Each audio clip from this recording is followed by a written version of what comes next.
Alors, j'ai le grand plaisir d'être modératrice d'une table ronde des représentants des deux grands regroupements euh, des clasmes au Canada. D'abord, je vais vous introduire les deux présentateurs. Alain Dupuis. Alain Dupuis est le directeur général de la Fédération des communautés francophones et acadiennes du Canada, le FCFA, l'organisme porte-parole des 2,7 millions de francophones hors Québec.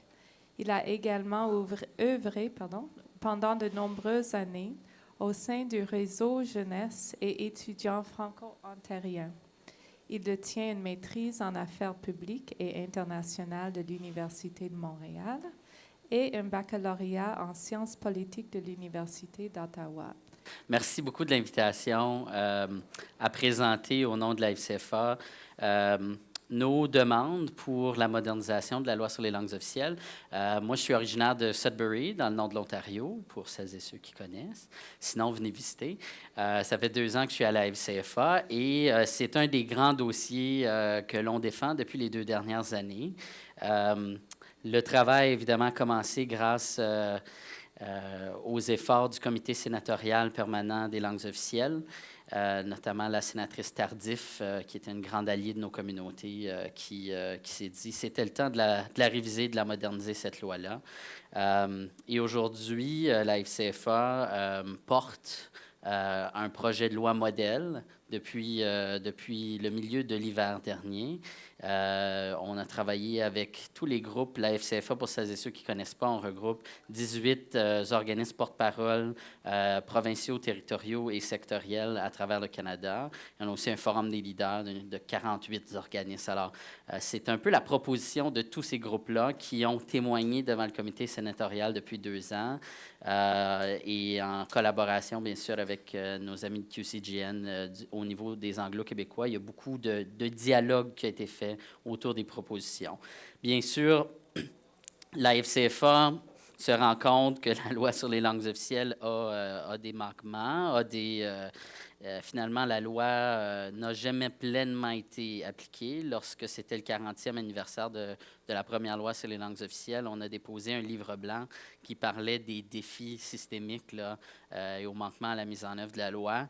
Et aujourd'hui, disons, le projet de loi qu'on a déposé auprès des parlementaires réitère beaucoup de ces défis-là qui reviennent d'année en année. Donc, le constat des communautés francophones et acadiennes, c'est que la loi n'a jamais véritablement été appliquée et mise en œuvre. Et donc, dans une modernisation, il faut aller chercher véritablement les mécanismes pour que ce ne soit pas un vœu pieux, la mise en œuvre de la loi, mais bel et bien une obligation. Et il y a une question que la sénatrice Moncion nous a posée devant le comité.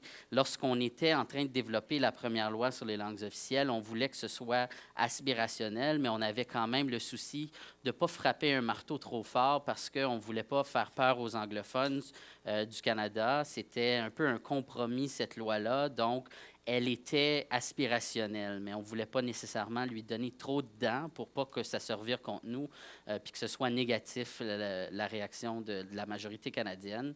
Et ma réponse, et je crois que plusieurs dans nos communautés pensent ainsi, c'est de dire, est-ce que j'ai réellement un droit ou j'en ai pas?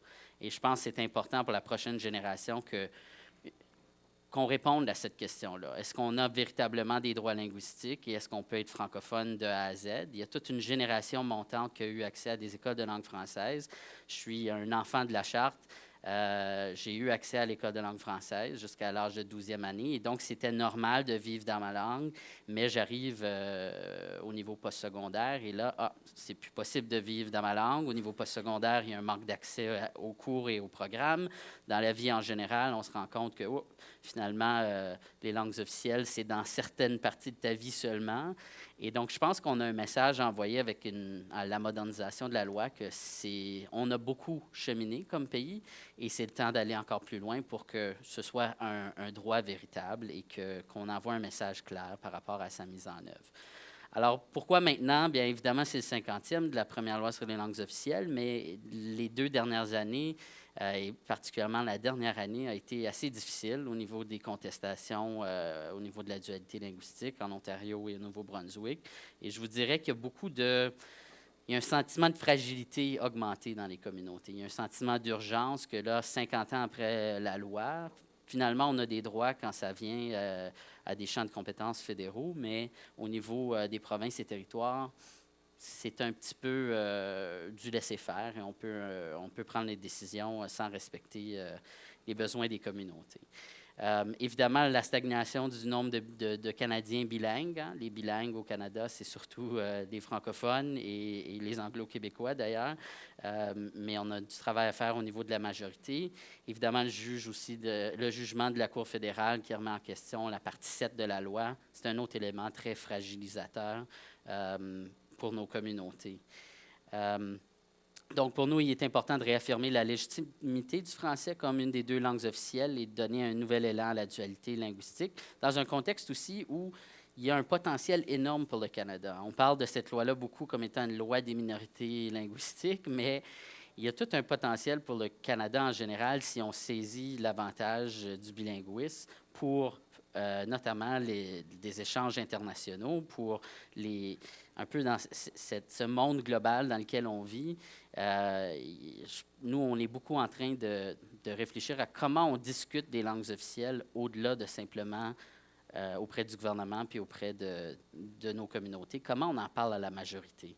Et ça, je pense que on a beaucoup de travail à faire sur s'assurer que les langues officielles puis la francophonie et sa santé soient une affaire de tous pour tous les Canadiens. Les 3 grands changements qu'on propose dans le projet de loi modèle, vous avez sûrement entendu parler de ces idées-là. On parle d'une coordination centralisée pour la mise en œuvre de la loi. On parle du droit de participation des communautés qui veulent pas juste être consultées au début, mais veulent participer activement au développement et à la mise en œuvre de politiques publiques.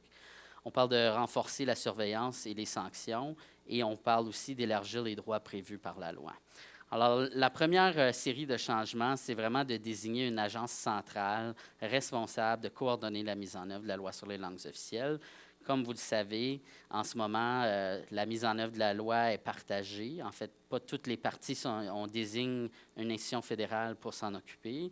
Il y a le Conseil du Trésor qui s'occupe d'une partie de la loi. Il y a Patrimoine canadien qui s'occupe d'une autre partie de la loi, mais personne n'est responsable d'avoir cette vue d'ensemble-là. Et donc, on propose qu'effectivement, on continue à travailler avec un ministère, que ce soit Patrimoine canadien ou un ministère des langues officielles avec un ministre en titre, mais que la mise en œuvre et la conformité de cette loi-là soient assurées par le Conseil du Trésor. Et la raison qu'on désigne le Conseil du Trésor, c'est que cette agence centrale-là a déjà une série de mécanismes à sa disposition pour obliger les ministères à prendre certaines actions pour assurer la conformité avec la loi.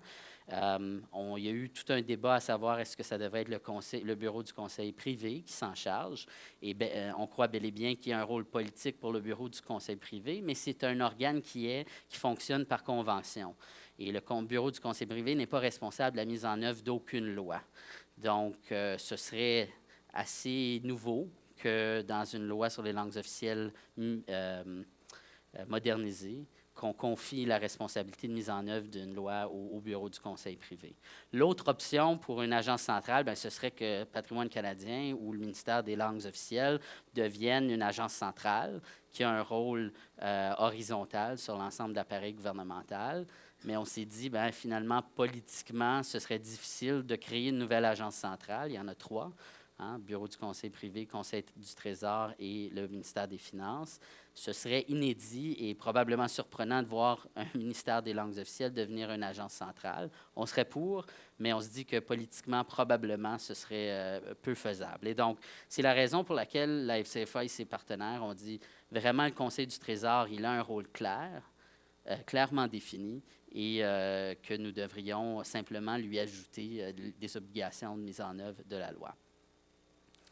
L'autre élément, on parle de droit de participation des minorités de langue officielle. Ce qui est très clair sur le terrain au sein des communautés, c'est que les communautés veulent elles-mêmes participer à leur développement, veulent prendre en charge leur développement et veulent participer à la mise en œuvre de cette loi-là. Donc, on parle vous l'entendez, le fameux par et pour, c'est-à-dire faites confiance aux communautés. Si vous rendez des sommes disponibles, ça doit être fait en consultation, mais aussi d'habiliter les communautés à gérer le développement communautaire. Et ça se fait grâce au plan d'action récent. Il y a des groupes communautaires qui ont une approche intermédiaire, c'est-à-dire ils reçoivent des fonds du gouvernement fédéral et développent eux-mêmes des programmes pour les communautés. Et donc, quand on parle de définir le droit de participation, on parle d'une obligation de consulter lorsqu'il y a une décision du gouvernement qui a un impact sur le développement de nos communautés, mais on parle de créer aussi un nouvel organe, un conseil consultatif des communautés de langue officielle, qui serait composé de représentants des communautés qui seraient en appui au gouvernement fédéral. Et donc, pas juste pour le programme des langues officielles du gouvernement fédéral, mais pour réviser et réfléchir à l'ensemble des politiques publiques et des priorités gouvernementales et voir comment on y ajoute une lentille francophone. L'autre élément qu'on précise dans le projet de loi, c'est de moderniser les mécanismes de surveillance et d'imputabilité.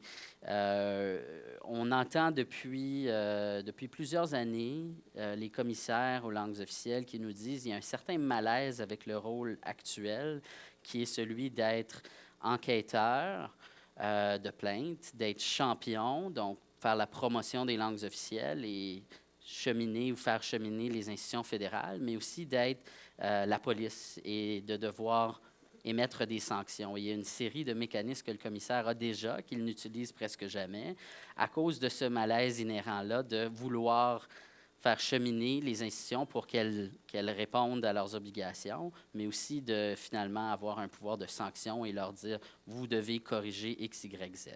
Et donc, nous, on propose la création d'un tribunal administratif qui pourrait un peu scinder ce rôle-là du commissaire, qui aurait toujours un rôle de promotion et d'enquête, mais un tribunal administratif des langues officielles, un peu à la lumière des droits de la personne, du tribunal des droits de la personne, pour enquêter et pour finalement pouvoir conclure des sanctions et demander des réparations dans certains cas. Donc, vous voyez ici un peu le schéma. Je ne vais pas aller en détail. Pour ceux que ça intéresse, vous pouvez aller voir notre projet de loi modèle, mais ça vous explique un peu le cheminement d'une plainte.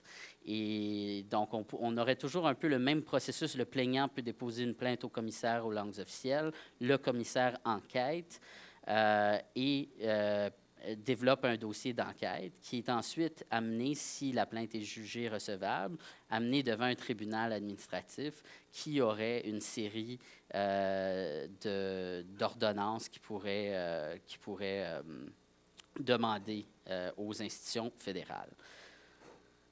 On parle aussi d'élargir la portée des droits et des obligations des langues officielles à plusieurs niveaux.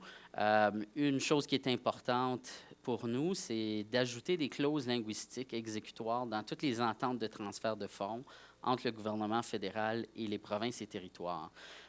Parce que c'est un fait, les communautés dépendent énormément des provinces et territoires pour l'éducation, pour les services sociaux et plein de domaines d'intervention qui touchent directement leur vitalité. Et donc, ce serait, lorsque le gouvernement transfère des fonds, peu importe le domaine, il y aurait une clause linguistique. Et ce qu'on a vu, c'est dans les ententes où il y a des clauses linguistiques, ça donne des obligations aux provinces de consulter les communautés et d'adapter leurs approches auprès des communautés. Un autre élément, on parle de lever l'exemption du bilinguisme des juges à la Cour suprême, d'enchasser l'existence du programme de contestation judiciaire pour qu'on arrête d'avancer et de reculer selon les gouvernements.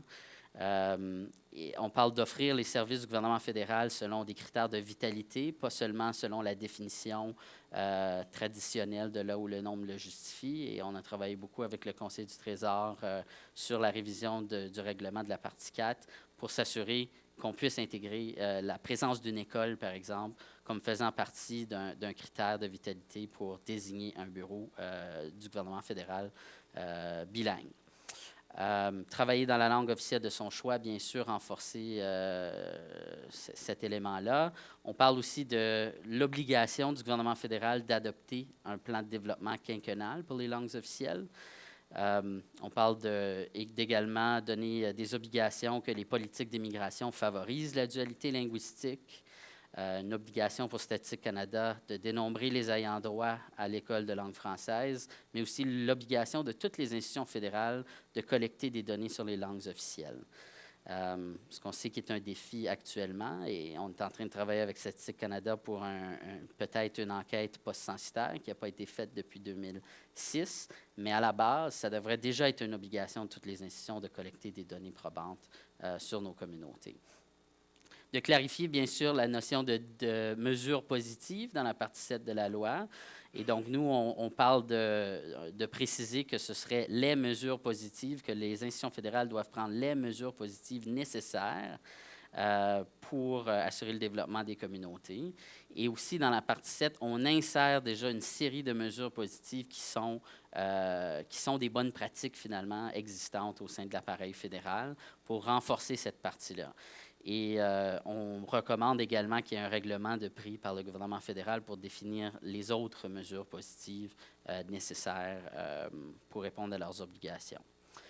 On parle aussi de reconnaître la spécificité constitutionnelle du Nouveau-Brunswick. Donc, présentement, par exemple, pas tous les services gouvernementaux sont nécessairement offerts dans les deux langues au Nouveau-Brunswick, alors que c'est le cas pour les services provinciaux. Donc, ce serait d'uniformiser le droit à des services partout sur le territoire du Nouveau-Brunswick. Et enfin, ce serait également de revoir la loi sur les langues officielles tous les 10 ans pour ne pas que ça fasse 30 ans, comme c'est le cas actuellement, qu'on ait révisé la loi.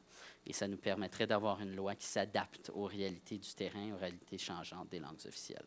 Alors, je vous ai donné beaucoup de contenu pour me poser des questions, mais je voulais quand même vous donner un bon topo là, du projet de loi modèle qu'on a déposé.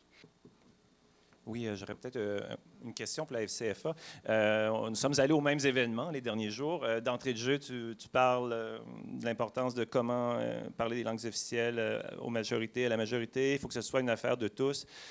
Dans votre modèle de l'hiver dernier, est-ce que vous aviez pensé à ça avant de proposer le modèle qu'on voit présentement sur la table? Est-ce qu'il y a une place à moderniser même votre proposition de décembre?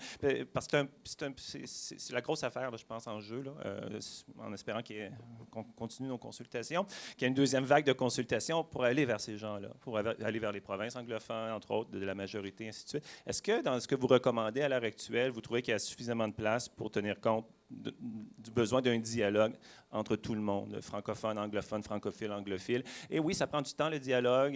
On l'a appris hier, des années 60, mais mon Dieu, ça avait l'air intéressant et productif.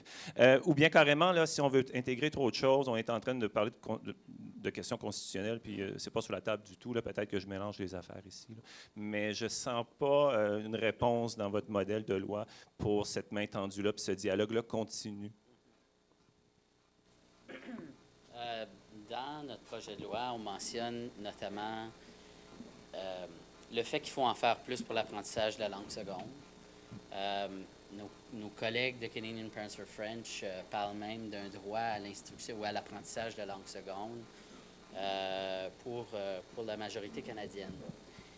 Je pense que comme leader communautaire, si on ne considère pas ça comme étant une demande valide, c'est contre-productif. Moi, je serais entièrement favorable qu'on ait accès à l'immersion partout, à de l'immersion de qualité aussi et surtout. Ça soulève des débats avec nos conseils scolaires de langue française, évidemment, parce qu'il y a toujours le débat sur les ayants droit. Si on ouvre nos écoles d'immersion à tout le monde, bien, est-ce que ça va mener à des familles exogames ou à privilégier l'école d'immersion? Ça, c'est une préoccupation réelle. Il faut y réfléchir. Mais quand on parle de francophobie ou de personnes qui remettent en cause la dualité linguistique, c'est souvent dans un cadre où on dit bien, les francophones, finalement, ils ont des opportunités pour apprendre l'anglais. Et les anglophones, on ne l'a pas. Si tu viens de Peterborough et tu n'as pas eu accès à une école d'immersion, ben c'est vrai, à la base, tu n'as pas eu d'opportunité dans ton milieu pour apprendre l'autre langue officielle. Je ne suis pas en train de dire que les francophones n'ont pas eu à apprendre l'anglais non plus pour accéder à des postes bilingues, mais il faut vraiment y réfléchir. Et si on enlève cette carte-là à ces gens qui sont contre le bilinguisme pour leur dire, en fait, c'est un accès équitable et égal et tout le monde a le droit d'apprendre l'autre langue officielle et de bien l'apprendre, peu importe où on habite, je pense qu'on s'aide dans ce débat-là. Alors, je ne l'ai pas mis dans la présentation, mais c'est un principe que la FCFA appuie.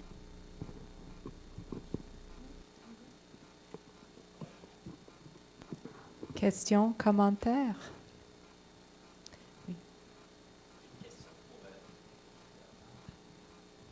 Pour la FCFA, et peut-être aussi vous pourriez compléter là, la réponse d'Alain. Donc, quand on regarde le projet de loi sur les langues officielles que vous proposez, il y a la partie 7 là, qui fait l'objet de beaucoup de discussions ici là, depuis hier, mais c'est vraiment là. Donc, il y a des éléments ici qui permettent de préciser des choses. Il y a un plan de mise en œuvre. Vous parlez donc de faire un plan sur les langues officielles, un plan quinquennal qui s'appuie sur des consultations. Vous énumérez des secteurs aussi déjà. Je me demande si c'est une question que je me pose. Si c'est une bonne idée là, de déjà mettre des secteurs ici, parce qu'il y a toujours le risque qu'on en oublie. J'aurais mis, par exemple, la recherche. On aurait pu mettre la recherche, par exemple. Mais je me demande si c'est le bon endroit pour mettre ça. Puis je me dis, bon, l'idée de le faire en consultation, c'est bien, mais est-ce qu'on aurait pu aller plus loin, puis de parler de co-développement d'un plan d'action sur les langues officielles? Donc, il me semble que c'est un pas de plus vers un petit peu plus de prise en charge pour les communautés aussi. Là, c'est sûr qu'après ça, il faudrait voir comment est-ce que ça va se concrétiser ou ça pourrait se concrétiser.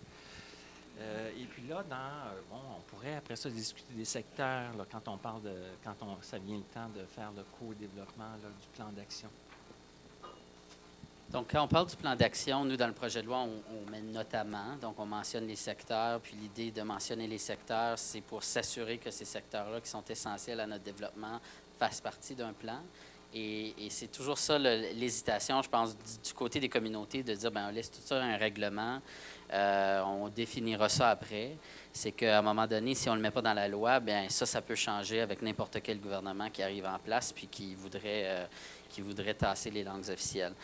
Co-développement du plan d'action, c'est justement la raison pour laquelle on parle notamment de créer un comité consultatif pour que ce soit au début, pas juste qu'il y ait des consultations au début, mais qu'on fasse des consultations publiques et qu'on chemine avec le gouvernement jusqu'au développement de programmes, la mise en œuvre des programmes, l'évaluation des programmes aussi. Alors, c'est un mécanisme de plus que les communautés auraient si on crée ce comité ou cette entité-là, qui serait vraiment un peu un think tank des communautés avec le gouvernement pour cette approche de co-création.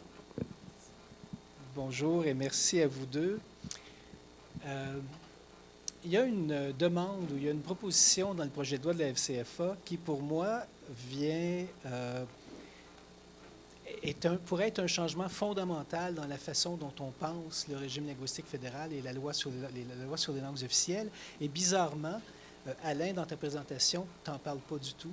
Et dans tout ce que la FCFA a fait ressortir depuis le dépôt du projet de loi, vous n'en parlez pas. Et je ne serais pas surpris qu'une grande partie des gens ici ne le savent pas non plus.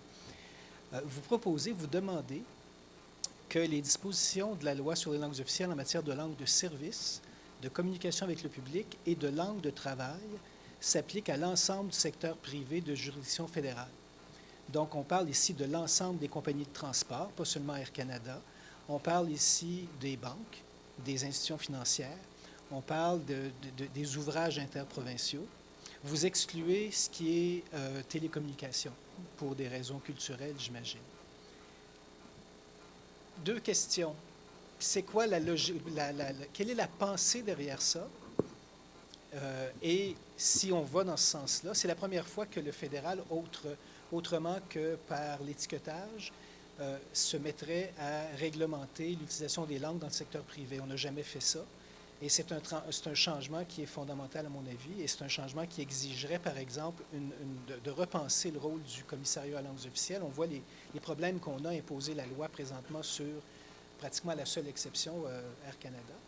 Donc, c'est quoi le raisonnement derrière ça? Et je crois savoir que le QCGN est zen on that. Et l'autre question que j'ai pour vous, c'est pourquoi vous en parlez jamais?